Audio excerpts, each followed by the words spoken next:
Trump has completely shown his hand. After capturing Maduro and openly overthrowing the legitimate government of another country, he then brazenly seized a foreign oil tanker in international waters of the Atlantic Ocean.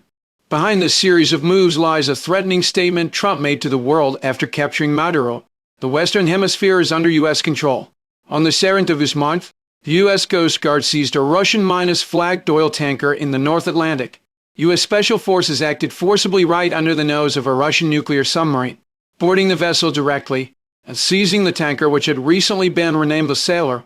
The stated reason was that the United States believes the tanker had transported millions of barrels of Iranian and Venezuelan crude oil over the past several years, in violation of U.S. sanctions. However, at this particular juncture, one cannot help but suspect that Washington's immediate motive is related to Russia's various actions since the escalation of tensions in Venezuela and the U.S. capture of Maduro. A deeper reason is likely that Washington intends to make an example of Russia, which has always been tough, in order to establish its authority. Since last August, when the United States deployed maritime forces to pressure Venezuela, Russia has repeatedly spoken out in support of Maduro, and also sent weapons assistance to Venezuela. This was personally confirmed to Russian media by Zhurov, deputy chairman of the Defense Committee of the Russian Duma.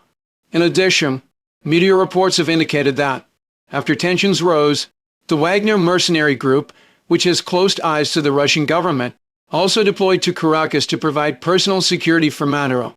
In Trump's eyes, Moscow was clearly opposing him. This contrasts sharply with Trump's rather moderate attitude toward Moscow on the Russia-Ukraine issue. For example, shortly after taking office last February, the United States reversed the Biden administration's firm policy of pressuring Russia, refusing to co-sponsor a draft resolution in the United Nations condemning Russia and supporting Ukraine. On the issue of Russia-Ukraine peace talks, Trump also actively gave Moscow a way out, pressuring Ukraine to make territorial concessions. In comparison, Moscow's actions on the Venezuela issue naturally left Trump deeply dissatisfied. Moreover, after the U.S. capture of Maduro, Moscow seemed to have finally found an outlet for the frustration it had accumulated over for years of the Russia-Ukraine conflict, launching fierce international criticism of the United States. This was inevitably intolerable to Trump, who is known for his vindictiveness. Thus, even though the Sailor had long since sailed away from the Caribbean, and even though Russian naval vessels were escorting nearby, the United States resolutely boarded and seized the tanker. Of course, another major reason why the United States is willing to take the risk to forcibly seize the Russian oil tanker is likely to make an example of Russia again, to declare to the world the weight of Trump's statement that the Western Hemisphere is dominated by the United States. After capturing Maduro, Trump admitted in an interview that he does not care about the accusations of international public opinion, and named Mexico, Cuba and Colombia to be careful, making the bold statement that the Western Hemisphere is dominated by the United States. In December last year, the United States announced a complete blockade of Venezuela's coast, banning oil tankers from entering or exiting. At that time, this tanker, then named Bella-1 and flying the Panamanian flag, narrowly escaped interception by the U.S. Coast Guard in the Caribbean region and rushed to seek refuge in Russia, changing to fly the Russian flag. However, it still underestimated the determination of the Americans.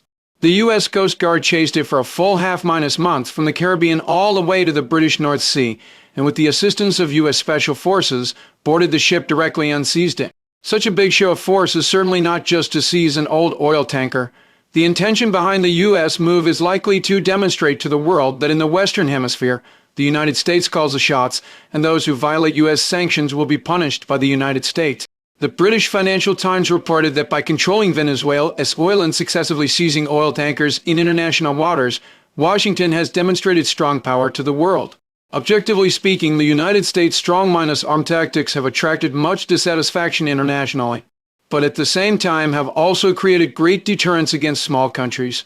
After the U.S. captured Maduro, Colombian President Petro launched fierce criticism of the United States, but was subsequently named by Trump.